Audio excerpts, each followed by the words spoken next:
Well, let me begin by saying that my interpretive key, which I think is faithful to the gospel, is the well-being of the neighbor. So in the book of Galatians, Paul writes that love of the neighbor is the whole sum of the gospel. Shoot. Now, if you take that, then if you take any of these things like money, time, all of that, the question about money is how is our money connected to the reality of the neighbor? And that has to do with how we earn our money, how we invest our money, how we spend our money, how we save our money, and how we give our money away. If you take the neighbor out of the equation, then you can earn money any way you want, and you can keep it all for yourself, and you can give none away, et cetera, et cetera, et cetera. We don't have to talk about it in church. That's right, yeah. So mainly the church doesn't talk about money except in the stewardship season when it wants to raise the church budget, when in fact the church's stake in a gospel handling of money doesn't pertain basically to the church budget. It pertains to our practice of money in the public political economy. And people would think that that's private and not. That's correct. And Yeah, what is the church and Yeah. missing out on by? yeah. Well, one of the obvious results of that is that we do not think that taxation is a theological question. But if you put the neighbor in the equation, then the question is, what kind of taxes should we pay, and how should they be deployed toward the well-being of the neighbor? That would radically change the conversation. Right, because I don't obviously. understand what that has to do with bootstrapping. You know, No, it doesn't have anything to do with bootstrapping, so far as I know.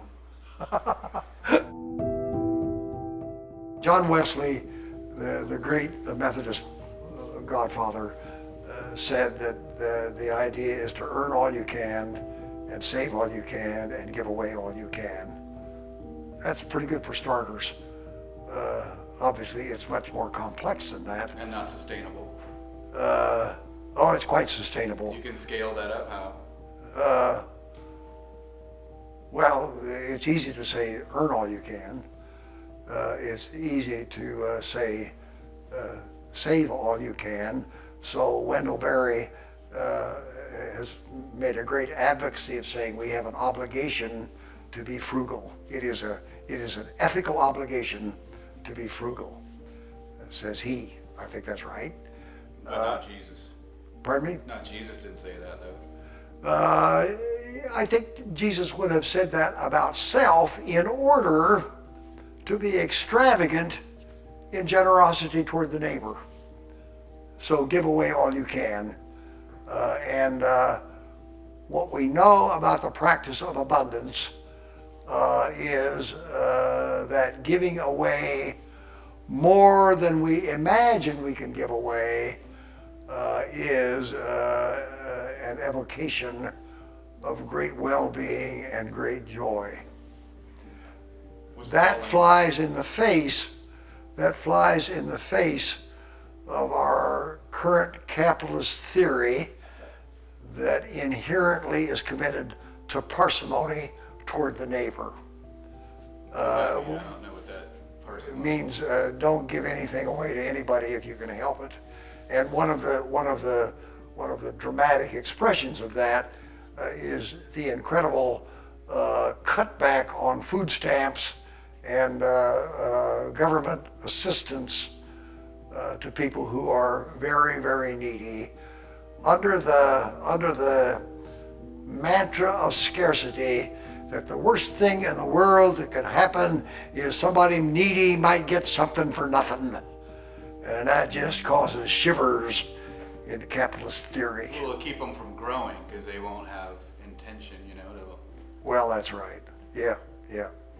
So the point to accent, it seems to me, is that any responsible evangelical, by which I mean gospel, understanding of money is a profound contradiction to the dominant assumptions of our capitalist system. And it seems to me that the church, it's very, very hard to do, but the church has an obligation to help people struggle with that contradiction, I think. Whereas, for the most part, the institutional church has tried to hide the contradiction so that people do not notice the problematic. They're open about like asking for money for the church. Yeah. But there's not that light put on money. Correct. That's right. Because there's no imagining, there's no invitation into something to participate in, right? Well, and there's no willingness, very little willingness to raise systemic questions about how we have become committed to a greed system. And many of us who are really quite innocent are beneficiaries of the greed system.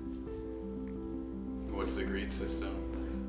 Well, the greed system is maintained through regressive taxation, payday loans, wage theft, all of those things we know about, how to keep vulnerable people from getting resources and squandering all the resources on people that already have more resources than we are likely to need. That's sin. That's a good word for it. Yes.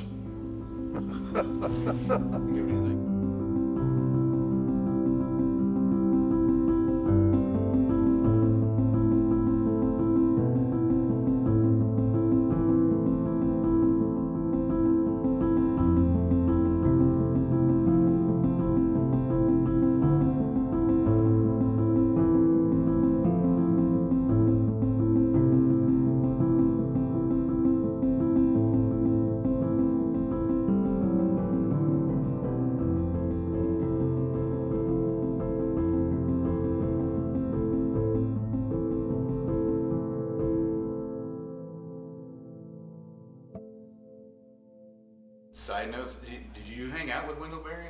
Or like, I have been with him 3 or 4 times. is there like a Wendell-Berry it's like jazz? Did you guys enjoy a conversation, or is there? We have great conversation. He has a very wry sense of humor, and he's very generous. I've had meals at his house several times, and What did you have? Do you remember the food?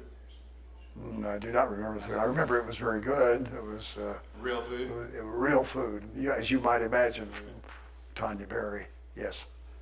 So what about anything that like just affirmed or like just gave you fresh wind in a Oh, well, of course. I asked him about a movie, whether he had seen it recently, and he said, "I don't look at screens. I don't look at computers. I don't look at TVs. I don't look at movies. I look at my wife." He said, "I look at my wife and I look at my sheep." That's it. That's it. That's it. There's a recipe.